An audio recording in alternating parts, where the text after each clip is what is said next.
Hello everyone, this is Zainab Hasan in English class और आज का हमारा लेक्चर है मिस्टर चिप्स का चैप्टर नंबर 7। चैप्टर स्टार्ट करते हैं। सबसे पहले हम चैप्टर के मेन पॉइंट्स को डिस्कस कर लेते हैं।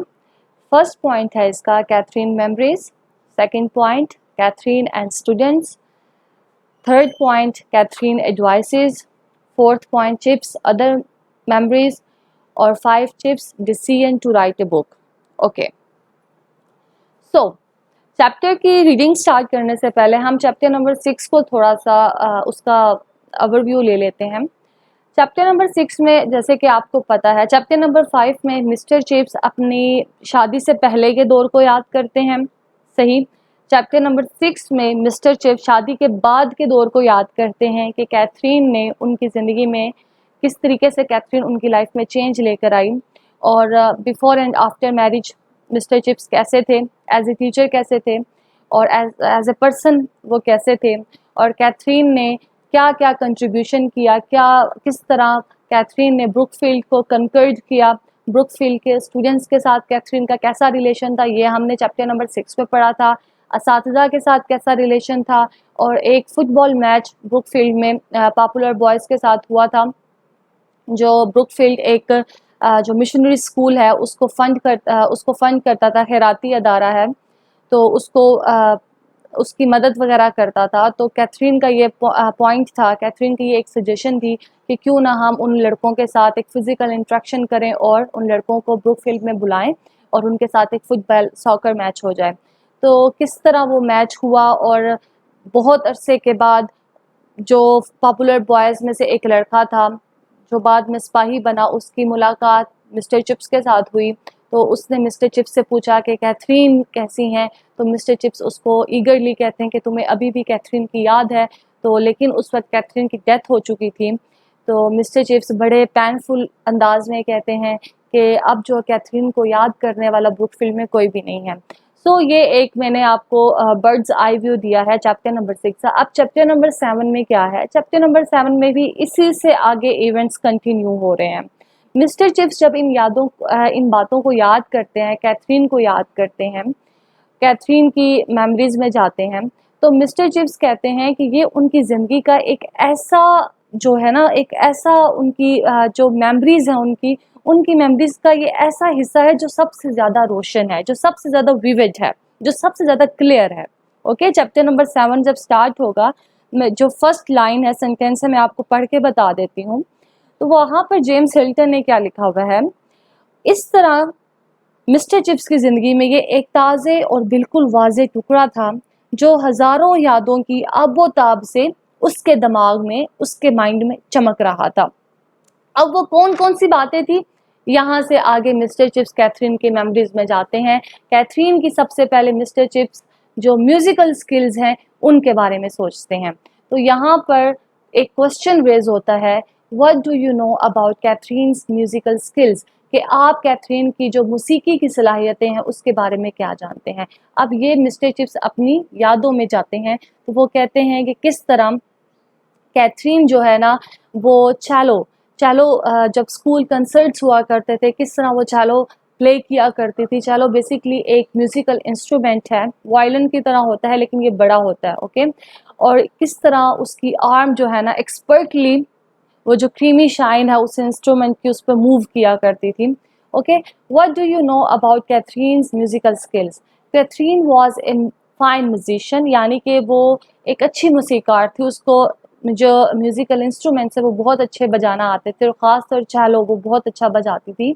She used to play cello for the school concert, जब भी स्कूल पे कोई कंसर्ट होता था तो वो चैलो बजाया करती थी, प्ले किया करती थी। हर arm would expertly move with creamy shine over the musical instrument. तो यहाँ पे वो बात कर रहा है कि इसका जो बाजू जो था, जो बहुत ज़्यादा वाइड था, चमक के साथ जो मौसीकी का आला है ना, उस पर बड़ी खूबसूरती से हरकत किया करता था, और मिस्टर चिप्स को ये बात बहुत अच्छे तरीके से याद है।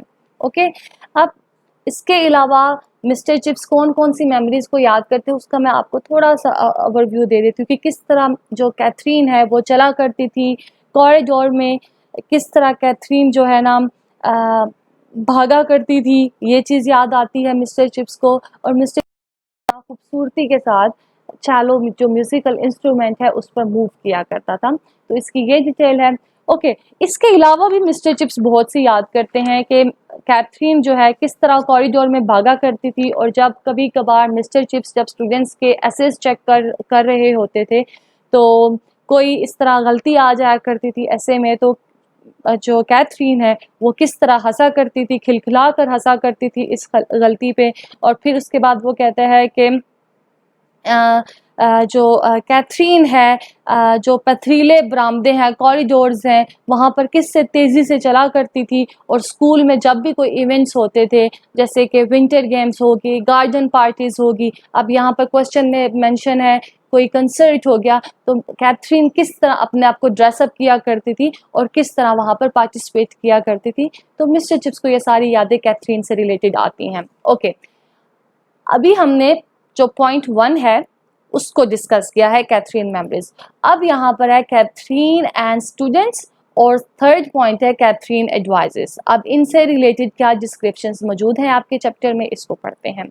What kind of advice did Catherine give to Chips with regard to discipline? Okay, अब जैसे कि हमने चैप्टर नंबर 6 में पढ़ा था कि Mister Chips as a teacher शादी से पहले कैसे थे और शादी के बाद एज ए टीचर कैसे हो गए। तो ज़हरी सी बात है, कैथरीन अगर उनमें कोई चेंज लेकर आई है तो वो थ्रू डिस्कशंस होंगी, थ्रू एडवाइसेस, उसको कोई सजेशंस दी होंगी, कुछ डिस्कस किया होगा, कोई बात शेयर की होगी, तभी मिस्टर चिप्स ने उन बातों को ऑब्जर्व किया और अपनी पर्सनैलिटी पे इम्प्लीमेंट किया और उनकी पर्सनैलिटी में एक चेंज आ गया। तो अब यहाँ पे वही जिक्र है कि कैथरीन मिस्टर चिप्स को क्या सजेस्ट किया करती थी, क्या राय दिया करती थी अपनी। Okay, How was Catherine in the matter of giving advice to Chips? कि जो कैथरीन है वो मिस्टर चिप्स को किस तरह के मशवरे दिया करती थी। ओके, यहाँ पर अच्छा एक और क्वेश्चन भी आ जाता है। अगर हम इस क्वेश्चन से रिलेटेड करें, did Catherine always plead chips for leniency, कि क्या कैथरीन हमेशा मिस्टर चिप्स को कहा करती थी कि वो थोड़ा सा नरमी बढ़ते स्टूडेंट्स के साथ। चले देखते हैं इस क्वेश्चन का आंसर क्या है। Catherine often gave advice to Chips with regard to discipline। अब कैथरीन हमेशा मिस्टर चिप्स को कहा करती थी कि अपना डिसिप्लिन जो है ना थोड़ा बहुत इम्प्रूव करें। Sometimes she would ask Chips to be kind and lenient with the boys, और कभी कभार वो मिस्टर चिप्स को कहा करती थी कि आप जो lenient हुआ करें, थोड़े से सॉफ्ट हो जाएं, थोड़ा सा स्टूडेंट्स को स्पेस दे दिया करें, ठीक है। But she didn't always played का मतलब रिक्वेस्ट फॉर लेनियंसी, लेकिन ऐसा नहीं है कि कैथरीन हमेशा मिस्टर चिप्स को ये कहा करती थी कि आप हमेशा ही स्टूडेंट्स के साथ नरमी बरतें, उनको स्पेस दें, उनको रायत दें, ऐसा नहीं है। In some cases she would urge him to be strict, और कुछ ऐसी भी सूरत हाल होती थी जो बहुत ज़्यादा सीरियस होती थी, जिनको नोटिस करना बहुत इंपॉर्टेंट था। तो कैथरीन मिस्टर चिप्स को हमेशा अर्ज का मतलब होता है उकसाना, एक किस्म का कंपेल करना ना, कन्विंस करना कि आप थोड़ी सी सख्ती बरतें। Okay, Who was Ogilvy? अब यहाँ पर एक और यहाँ पर मिलता है कि ओगिलवी कौन था। Ogilvy was an old man and used to take chore practice। chore practice किसको कहते हैं आप, ये जो इसमें हम कह सकते हैं चोर प्रैक्टिस बेसिकली होती है जो गाने की मश्क होती है ना, उसको कहते हैं। He would teach the young boys how to sing in groups। वो जो है नौ उम्र लड़कों को सिखाया करता था कि ग्रुप्स में, ये ग्रोह में कैसे गाया जाता है। The chore usually sang hymns in churches। अब वो ये कहता है कि जो गाने वालों के जो ग्रोह हैं आमतौर पर चर्च में, अब यहाँ पर हिम्स है ना, हिम्स का मतलब हमद ले लेंगे, हमद गाया करते थे। वन डे ए बॉय डंस्टर, एक दिन एक लड़का जिसका नाम डंस्टर था। अच्छा, हु वाज ए डंस्टर, ये भी आपसे क्वेश्चन आ सकता है, ये भी एक कैरेक्टर है। डंस्टर ने क्या किया था, put A rat in the organ loft, उसने जो ऑर्गन मौसीकी वाला कमरा है वहां पर उसने क्या किया, व्हाइल ओगिलवी वाज टेकिंग चोर प्रैक्टिस, तो उसने चूहा जो है ना, जो मौसीकी वाला कमरा है जिस दौरान जो ओगिलवी है गाने की मश्क करवा रहा था, वहां पर उसने चूहा छोड़ दिया। तो वो एक बड़ा एक मजाक सा क्रिएट हो गया था। जाहिर सी बात है, चूहा अगर उस रूम में आ गया है तो सब डिस्टर्ब हो गए होंगे। तो ये एक वाकया था जो मिस्टर चिप्स याद करते हैं। ओके, यहाँ पे चैप्टर नंबर 4 है, why did chips not right a book about his life memories eight Brookfield school. Why could chips not right his memories, और मिस्टर चिप्स ने अपनी जो मेमोरीज हैं उनको लिखा क्यों नहीं। ओके क्वेश्चन पे जाने से पहले हम थोड़ा सा जो ये एडवाइस वाला चैप्टर है ना, इसको क्वेश्चन है ना, इसको थोड़ा सा मजीद एलैबोरेट कर देती हूँ मैं। ओके, एडवाइस, अब देखिए यहाँ पर कुछ है, पूछा गया है कि किस तरीके की एडवाइस जो है ना मिस्टर चिप्स को कैथरीन दिया करते थे डिसिप्लिन से रिलेटेड। ओके, तो अब यहाँ पर आंसर में तो वैसे आपने यही लिखना है, लेकिन जो इसका चैप्टर आप पढ़ेंगे ना, क्वेश्चन चैप्टर नंबर 7 का जब आप टेक्स्ट पढ़ेंगे तो वहाँ पर बड़े मज़े की चिप्स और कैथरीन की एक कन्वर्सेशन है, वो मैं चाहती हूँ कि पढ़ लें ताकि आपको पता चल जाए, क्लियर हो जाए कि कैथरीन मिस्टर चिप्स को किस तरीके से कन्विंस किया करती थी। और मिस्टर चिप्स, हालांकि ज़ाहिर सी बात है उनके भी अपना एक पर्सपेक्टिव था, और किस तरह मिस्टर चिप्स हमेशा एट द एंड कैथरीन की बात मान लिया करते थे। तो ये कन्वर्सेशन होती है। तो कैथरीन मिस्टर चिप्स को कह रही हैं, अब Chips dear, I let them off if I were you, after all it's nothing very serious. अब मिस्टर चिप्स को कैथरीन कहती हैं, चिप्स अगर मैं आपकी जगह होती तो इन्हें माफ कर देती, आखिरकार ये कोई ज्यादा संगीन बात तो नहीं है, ये डिसिप्लिन से रिगार्डेड जो है ना कन्वर्सेशन होगी। ज़ाहिर सी बात है किसी एक बच्चे ने शरारत कर दी होगी और मिस्टर चिप्स चाहते होंगे उस बच्चे को सख्त से सख्त सजा दी जाए, और यहाँ पर कैथरीन मिस्टर चिप्स को गाइड कर रहे हैं। I know I'd like to let them off, but if I do, I am afraid they'll do it again. Mister Chips आगे से कहते हैं, मैं जानता हूँ, मैं भी इन्हें माफ़ करना पसंद करूँगा, लेकिन अगर मैं ऐसा कर दूँ, अगर मैं इनको माफ़ कर दूँ तो मुझे डर है कि वो दोबारा ऐसा करेंगे। Try telling them that frankly and give them the chance I might. अब कैथरीन आगे से कहती हैं, वाज़े तौर पर आप, ठीक है, अगर आपको इतना ही डर है तो आपको चाहिए कि आप इन्हें वाज़े तौर पर फ्रैंकली मतलब प्यार से समझाने की कोशिश करें और इन्हें एक चांस दें, इन्हें एक मौका दें। आई माइंड, मुमकिन है अगर मैं होती तो मैं इनको चांस ज़रूर देती। And there were other things occasionally, there were serious you know chips, having all those hundreds of boys cooped up. Cooped up का मतलब होता है छोटी सी जगह पर बहुत सी चीज़ को स्टफ कर देना, भर देना। Okay, here is really an unnatural arrangement when you come to think about it, so that when anything does occur that oughtn't to, don't you think it's a bit unfair to come down on them as if it were their own fault for their being here? Okay, अब यहाँ पर Catherine mister Chips को compel कर रही हैं, advice suggest करती हैं। वो कहती हैं, हाँ आप जो बात कर रहे हैं वो बिल्कुल ठीक है, लेकिन यहाँ पर ऐसे भी बहुत सी चीज़ें हैं जो बहुत सीरियस हैं। चिप्स, आप जानते हैं कि ये जो कई 100 लड़के हैं, इनको छोटी सी जगह में बंद कर देना एक अननेचुरल सिस्टम है, एक गैर फितरी इंतज़ाम है। अगर आप थोड़ा सा इस बात पर गौर करें, इस तरह जब कोई ऐसी बात हो जाती है जो नहीं होनी चाहिए, तो आप नहीं समझते कि इन पर चढ़ाई कर देना, इनको सख्त से सख्त सजा देना एक किस्म की नाइंसाफ़ी है, गोया कि यहाँ पर होना ही इनका कसूर है। अब ये कैथरीन ने दरअसल मिस्टर चिप्स को ये समझाने की कोशिश की है, ब्रुकफील्ड बेसिकली एक बॉयज़ का स्कूल है, बोर्डिंग हाउस है, 24 घंटे जो बॉयज़ है ना वो यहाँ पर ही होते हैं, ठीक है। अब मिस्टर चिप्स को कैथरीन ये समझाने की कोशिश करी, इतने ज़्यादा बच्चे हैं, हमेशा एक साथ होते हैं, अगर इनमें से कोई एक बच्चा शरारत कर भी देता है तो जो मैनेजमेंट है उसका ये काम नहीं बनता वो एकदम से किसी स्टूडेंट पर चढ़ाई कर दे, क्योंकि ये बच्चे हैं, बच्चों का काम शरारत करना होता है। तो हमें क्या चाहिए, इन बच्चों को प्यार से समझाएं और देखें कि करप्शन जो है, जो मसला है वो शुरू कहाँ से हुआ और उसको सॉल्व करने की कोशिश करें। और आगे मिस्टर चिप्स क्या कह रहे हैं, don't know about that Cathy, but I do know that for everybody's sake, we have to be pretty strict about this sort of thing. One black sheep can contaminate others. Contaminate का मतलब होता है spoil, खत्म कर दे। अब mister Chips आगे से Catherine की बात का जवाब देते हैं, कहती इस बारे में तो मैं नहीं जानता, लेकिन मुझे सबके लिए इतना ज़रूर मालूम है कि हमें इस वक्त के मामलात में काफ़ी सख्ती करनी पड़ती है, क्योंकि एक ख़राब जो शख्स है ना वो दूसरों को भी ख़राब कर सकता है। आगे से अब कैथरीन क्या कह रही हैं, कैथरीन कहती हैं, after he himself has been contaminated to begin with, पहले तो वो कहते हैं जब पहले वो खुद ख़राब कर दिया गया हो, यानी कि कैथरीन ने कहा है कि उस बच्चे को भी तो किसी ने ख़राब किया है ना। Okay, after all that's what probably did happen isn't it, ज़ाहिर सी बात है ऐसा ही हुआ होगा, क्या ऐसा नहीं है chips? Maybe we can't help it. Anyhow, I believe Brookfield is better than a lot of other schools. All the more reason to keep it so. अच्छा, अब यहाँ पर मिस्टर मिस्टर चिप्स ना कैथरीन को आगे से जवाब दे रहे हैं, हो सकता है, लेकिन हम मिस्टर चिप्स कहते हैं कि हम इस मामले में अब कुछ कर नहीं सकते।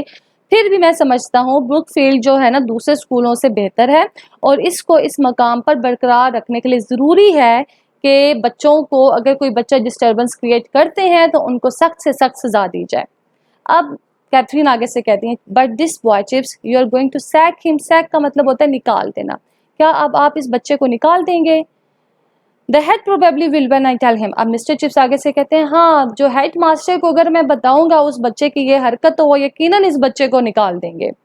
तो अब आगे से कैथरीन कहती हैं, and you are going to tell the head. तो क्या आप अब हेड मास्टर को बताएंगे? It's a duty, I am afraid. Mister Chips आगे से कहते हैं, मुझे अफसोस के साथ कहना पड़ा है कि ये तो मेरा फर्ज है, मैं तो जरूर बताऊंगा। Couldn't you think about it a bit? Talk to the boy again. अब वो मिस्टर चिप्स को कैथरीन दोबारा कन्विंस कर रही हैं कि क्या तुम नहीं समझते कि आपको दोबारा इस लड़के से बात करनी चाहिए। Find out how it began, और इस बच्चे से पूछना चाहिए कि ये जो मसला है, ये जो प्रॉब्लम है, वो शुरू कहाँ से हुआ। Isn't the rather a nice boy? वो कहता है अगर हम इस सारे मसले को पीछे छोड़ें तो क्या ये बच्चा ठीक नहीं है? यानी कि पढ़ाई में ये बच्चा अच्छा है और सारे सिस्टम्स में अच्छा है, सिर्फ इसने ये गलती की है कि इससे ये कोई शरारत हो गई है। तो मिस्टर चिप्स आगे से कहते हैं ही इज ऑल राइट, हाँ वो है तो बिल्कुल ठीक। फिर मिस्टर चिप्स को कैथरीन कहते हैं, then dear don't you think there ought be some other way. फिर प्यारे चिप्स, तुम ये नहीं समझते कि इसका कोई और तरीका भी होना चाहिए? तो यहाँ पर जो है ना मिस्टर चिप्स उस बात, कैथरीन की बात को समझ जाते हैं। अब यहाँ से ना अब मिस्टर चिप्स का ये डिसिप्लिन तरीका है। पहले मिस्टर चिप्स ना लेनियंट नहीं थे, बड़े स्ट्रिक्ट थे डिसिप्लिन को लेकर, बच्चों के साथ बात किया नहीं करते थे, फ्रेंकली डिस्कशंस नहीं होती थी, ओके, उनको किंडल नहीं किया जाता था, उनकी प्रॉब्लम को फाइंड आउट करने की कोशिश नहीं करते थे, डायरेक्ट पनिश कर दिया करते थे। तो शादी के बाद मिस्टर चिप्स जो है ना बच्चों को समझने की कोशिश करना स्टार्ट हो गए थे, और इस चीज़ को रियलाइज कराने में कैथरीन का बहुत बड़ा हाथ था। तो यहाँ से बच्चे उनको पसंद करना स्टार्ट हो गए थे। ठीक है, अच्छा, अब ओगिलवी वाली बात होगी। अच्छा, एक और क्वेश्चन भी इसमें बनता है। अब ऐसा नहीं है कि कैथरीन हमेशा मिस्टर चिप्स को कहा करती थी कि आप हमेशा ही लीनियंट हो, आप हमेशा ही बच्चों को स्पेस दें। ठीक है, तो कैथरीन आगे जाके बताएगा, कैथरीन बाज़-औक़ात कहती थी, I don't like this type chips, he is too cocksure of himself. Cocksure का मतलब प्राउड। अब कभी कभी जब जो बच्चा बहुत ज़्यादा ओवर कॉन्फिडेंट होता था, बहुत ज़्यादा प्राउड होता था, तो कैथरीन मिस्टर चिप्स को कहा करती थी कि चिप्स, इस बच्चे को ज़रूर सजा दो, क्योंकि ये ज़रूरत से ज़्यादा ही ओवर कॉन्फिडेंस है, वो हद से ज़्यादा अपने ऊपर एतमाद कर रहा है। अगर वो चाहता है कि उसकी शामत आई जाए तो उसको ज़रूर शामत लाओ उसकी। ठीक है, तो यानी कि कैथरीन जो है ना एक बैलेंस लेकर आई थी मिस्टर चिप्स की शख्सियत पे। तो ये एक पॉइंट था जो मैं आपके साथ डिस्कस करना चाहती थी। ओके, अब हम कहते हैं, अब मिस्टर चिप्स जो है ना ओगिलवी की बातों को याद करते हैं, कैथरीन की मेमोरीज को याद करते हैं, ब्रुकफील्ड को याद करते हैं, और भी बहुत सी मेमोरीज होती हैं। ठीक है, इवेंट्स होते हैं उनकी लाइफ में। तो मिस्टर चिप्स के माइंड में एक ख्याल आता है, ये बहुत इंपॉर्टेंट क्वेश्चन है आपका, ठीक है, कि मिस्टर चिप्स ने किताब क्यों नहीं लिखी है, और उनका क्यों ख्याल था कि वो अपनी मेमोरीज को लिख लें, और वो क्यों एक किताब नहीं लिख पाए। तो इससे रिलेटेड क्वेश्चंस आते हैं जो पिंडी बोर्ड के स्टूडेंट्स हैं। फेडरल बोर्ड वालों को तो ज़ाहिर सी बात है, उनका एक लॉन्ग क्वेश्चन आता है, तो वो आप मिक्स करके देख लीजिएगा कि क्या सिस्टम होता है। ओके, तो यहाँ पर ना इससे रिलेटेड भी बड़े क्वेश्चंस आते हैं। तो यहाँ पर मिस्टर चिप्स जब ये चीज़ें सोचते हैं ना, सारी मेमोरीज को देखते हैं, तो chips often thought of writing his memories in the form of a book. तो मिस्टर चिप्स हमेशा उनके माइंड में आता है कि क्यों ना मैं एक किताब ही लिख लूँ अपनी यादों पर। He was not able to do so because of two things. अब दो वजूहात हैं जिसकी वजह से मिस्टर चिप्स ये कर नहीं सकते। ये बड़ी इंटरेस्टिंग वैसे वजूहात है मिस्टर चिप्स की। एक तो ये वजह थी, writing tired him physically and mentally, कि लिखने से जो है ना वो थक जाया करते थे, जहनी तौर पर भी और जिस्मानी तौर पर भी। जाहिर सी बात है, अब उनकी एज काफ़ी ज़्यादा हो चुकी थी। सेकेंडली हिज रिकलेक्शंस, ये एक वैसे बात तो ठीक की है वैसे, lost much of their flavour when they were written down. अच्छा, मिस्टर चिप्स जब इन यादों को लिखा करते थे ना, तो ये महसूस किया करते थे जो उनकी मेमोरीज है ना, उनमें वो मज़ा नहीं रहा। जब वो लिखते हैं ना, जब वो अपनी मेमोरीज को अल्फाज देते हैं ना, उनको किताब में लिखते हैं ना, नोटबुक में, तो वो मज़ा नहीं आता।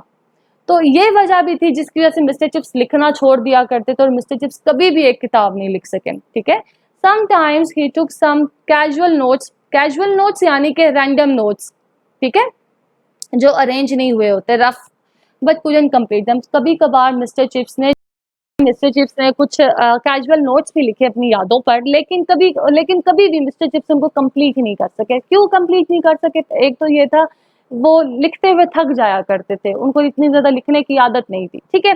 दूसरी वजह ये थी कि अब जब वो अपनी यादों को लिखा करते थे ना, तो वो उनमें अल्फाजों में वो चाशनी नहीं थी जो उनकी यादों में चाशनी थी, ठीक है?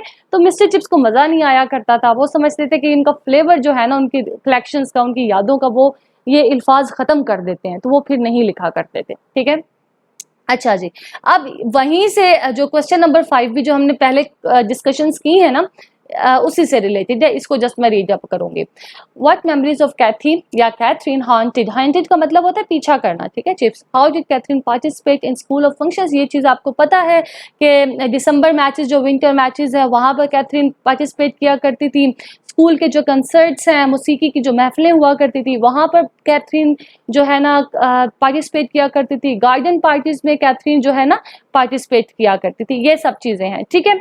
ओके, और डिफरेंट मैटर्स पे कैथरीन मिस्टर चिप्स को एडवाइस किया करती थी, ठीक है? ये भी चीज़ आप पढ़ चुके हैं। क्वेश्चन नंबर 6 में भी इसमें बात आई। क्वेश्चन नंबर जो चैप्टर नंबर 6 में भी आपने ये चीज़ पढ़ी है कि किस तरह मिस्टर चिप्स का जो है ना डिसिप्लिन इंप्रूव किया, उनकी पर्सनालिटी को इंप्रूव किया, उनका जो माइंड सेट है उसको ब्रॉड किया और कंपेल किया।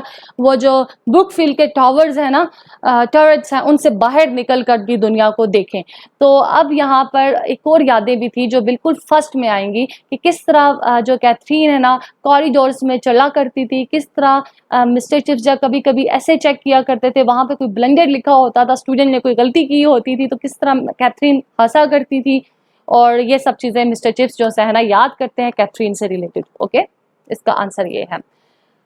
ओके, यहाँ पर है how did Catherine urge Chips to forgive the boys for their mistakes. अब ये वही चीज़ है जो मैं आपको बता चुकी हूँ, ठीक है? वो जो कन्वर्सेशन है ना, वो उसका आंसर भी हो सकता है। ये किस तरह कैथरीन मिस्टर चिप्स को कन्विंस किया करती थी। अब वो यहाँ पर वही है, sometimes Chips wanted to punish a boy who had committed a serious mistake.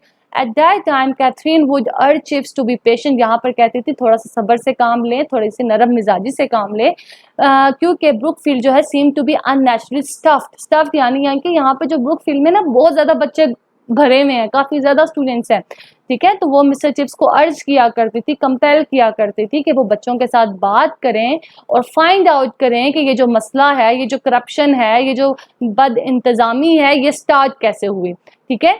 अब वो मिस्टर चिप्स को कहा करती थी कि to find some other way, ठीक है? तो कोई दूसरा सलूशन, कोई कंफर्टेबल यानी कि कोई थोड़ा सा रायत वाला रास्ता अपनाए, बजाय इसके कि बच्चे को एक्सपेल कर दिया जाए, बच्चे को स्कूल से ही निकाल दिया जाए और उसका फ्यूचर खराब कर दिया जाए। तो कोई ऐसा रास्ता निकाला जाए जो बच्चे के लिए भी ठीक हो और दोबारा वो शरारत भी ना करे, ठीक है? ओके, क्वेश्चन नंबर 7 में क्या है कि what happened to Chips when he wanted to punish a boy after Catherine's death. अच्छा जी, अब यहाँ पर एक और भी बड़े मजे का इवेंट है कि अब जो है ना कैथरीन की डेथ हो जाती है। आपको पता है 1898 में कैथरीन की डेथ हो गई थी। ओके, अब जब कैथरीन के बाद भी, फोर्थ होने के बाद भी, मिस्टर चिप्स तो ब्रुकफील्ड में ही थे, जाहिर सी बात है, बच्चे वैसे ही शरारतें करते थे, ठीक है? तो अब इसी तरह एक बच्चे ने शरारत की और मिस्टर चिप्स उसको पनिश करना चाहते थे और बच्चे को भी पक्का मालूम था कि अब चिप्स आएंगे और मुझे सही सख्त से सख्त सजा देंगे। तो वहाँ पर मिस्टर चिप्स को कैथरीन की याद आ जाती कि अगर कैथरीन यहाँ पर मेरी जगह होती तो वो क्या करती, तो वो मुझे क्या राय देती। तो मिस्टर चिप्स जब यही बात सोचते हैं ना, तो वो बच्चे को माफ़ कर देते हैं और कहते हैं कि आप जाओ वापस। तो अब ये पढ़ लेते हैं। After Catherine's death whenever Chips wanted to punish a boy Chips would think as to what Catherine would have thought if she had been as at his place. तो मिस्टर चिप्स जब भी बच्चे को सजा देना चाहते तो ये सोचते कि अगर कैथरीन उनकी जगह होती तो वो क्या करती। दे वुड स्टैंड, अब वो कहते हैं कि जो बच्चा था ना वो सजा के लिए वहां पे खड़ा था, ठीक है? वो वेट कर रहा था कि मिस्टर चिप्स आएंगे उसको पनिश करेंगे। अब मिस्टर चिप्स की जो ब्राउन आईज हैं वो बच्चे को देख रही हैं, फिक्स हैं, ठीक है? लेकिन उनका जो माइंड है ना वो कैथरीन की बातों को याद कर रहा है कि कैथरीन अगर यहाँ पर होती तो वो क्या करती, ठीक है? देन चिप्स क्या करते हैं, सॉफ्टेंड बाय कैथरीन्स इमेज। अब जब वो कैथरीन को याद करते हैं तो उनका जो गुस्सा है वो ठंडा पड़ जाता है। वुड फॉरगिव द बॉय, और वो जो है ना बच्चे को माफ कर दिया करते थे, ठीक है? तो यहाँ पर आपका क्वेश्चन नंबर 7 कंप्लीट हो जाता है। क्वेश्चन नंबर 8 में which were the memories of chips wish to include in the book. अब मिस्टर चिप्स की ऐसी कौन सी यादें थी स्टार्ट करते हैं। अब मिस्टर चिप्स की ऐसी कौन सी यादें थी जो वो चाहते थे कि वो किताब में लिख लें और उसको एक किताब की शक्ल दे दें। What did mister chips often recollect, recollect क्या मिस्टर चिप्स ज़्यादातर याद किया करते थे। अच्छा जी, मिस्टर चिप्स की ज़िंदगी में ज़ाहिर सी बात है कोई मज़ाहिया इवेंट इंसिडेंट्स भी हुए, कुछ ट्रेजिक इंसिडेंट्स भी हुए, तो वो मिस्टर चिप्स इन दोनों को याद किया करते थे। चिप्स क्या चाहते थे, sort them out and right a book, उनको तरतीब देकर एक किताब की शक्ल दे दे, किताब लिख लें। अब जैसे कि आर्चर बेसिकली ब्रुक फिल्म में एक उस्ताद था जिसने रेजिग्नेशन दिया था, ठीक है, और ये एक बड़ा अनएक्सपेक्टेड वाकया था। तो मिस्टर चिप्स जब इस बात को याद करते हैं, आर्चर्स की रेजिग्नेशन को याद किया करते थे, और डंस्टर जो एक बच्चा था जिसने चूहा रख दिया था ऑर्गन लॉफ्ट में, जब ओगिलवी अपनी चोर प्रैक्टिस करवा रहा था, उस वक्त भी काफ़ी ज़्यादा वो उस रूम में खलबली सी मच गई थी। एंड विलियंस ऑफ ब्रुकफील्डियन बॉयज़ और मिस्टर चिप्स को, जो जितने मिस्टर चिप्स ने स्टूडेंट्स को पढ़ाया था, तो इनको through out the schools history और स्कूल की हिस्ट्री के बारे में जो मिस्टर चिप्स को पता था, और कुछ उनकी जो दूसरी यादें थी, अब ये सब बातें मिस्टर चिप्स सोचते हैं तो कहते हैं किताब लिख लूँ, ठीक है। लेकिन क्यों नहीं लिख सके थे, ये आपको पता है क्यों नहीं लिख सके थे, हमने पीछे क्वेश्चन में डिस्कस कर लिया इस चीज को। He also remembered the victory of General Grumble. अब जनरल ग्रोम्बल का एक ये यहाँ पर जिक्र आया है। जनरल ग्रोम्बल कौन था बेसिकली, ये हाँ जनरल ग्रोम्बल, ये एक बरतानवी था, ये CROM है, सॉरी जी नहीं है, सी है, क्रोमवेल है, हाँ सी है ये। अच्छा, ये जो जनरल क्रोमवेल है, ये बेसिकली बरतानवी जनरल था, सियासतदान था, और जब बरतानिया में किंग चार्ल्स की हुकूमत थी, ठीक है, किंगडम थी, और इसके जो जो इनके हामी जो किंग चार्ल्स है उसके जो हामी लोग थे, तो क्रोमवेल ने क्या किया था, उनके खिलाफ उठ खड़ा हुआ था, ठीक है, और उसने जमहूरियत डेमोक्रेसी लाने की कोशिश की थी, सही। और इस तरह जो किंग चार्ल्स है और उसके जो हामी हैं और ये जो जनरल क्रोमवेल है, इनके दरमियान काफ़ी ज़्यादा दुश्मनी पड़ गई थी। 1642 में इनकी जो दुश्मनी थी बहुत ज़्यादा अरूज पर चली गई थी, और क्रोमवेल ने क्या किया था 1644 में क्या किया था, एक जगह का नाम है मार्स्टन मूर, वहाँ पर नेस्बे के मकाम पर वो जो चार्ल्स किंग के हामी है ना, चार्ल्स किंग के, उनको शिकस्त दे दी थी, ठीक है। और वो कहते हैं कि 1647 में जो किंग चार्ल्स है उसको पकड़ लिया गया था, और 1649 में उसको सजाए मौत दे दी गई थी, ठीक है। और जो उसके हामी हैं उनको आखिरी शिकस्त दे दी गई थी वोरेस्टर के मकाम पर 1651 में, और क्रोमवेल जो है उसको बरतानिया का हुक्मरान बना दिया गया था, और वो 1658 तक उस ओहदे पर रहा था, और ये हुक्मरान ऐसा था जिसने मजहबी रवादारी को बहुत ज़्यादा फ़रोग़ दिया था, ठीक है। क्रोमवेल की ये बात है।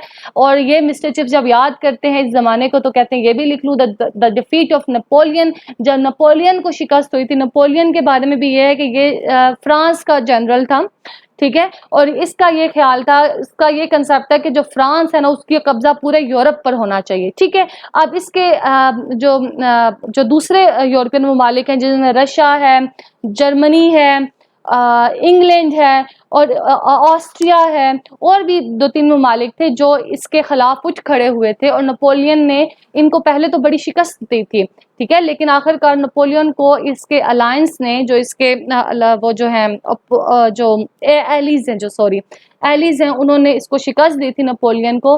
तो मिस्टर चिप्स और बरतानिया का एक बंदा था जिसने नेपोलियन को शिकस्त दी थी, तो मिस्टर चिप्स जब इस बात को याद करते हैं तो वो कहते हैं इसको भी लिख लूँ।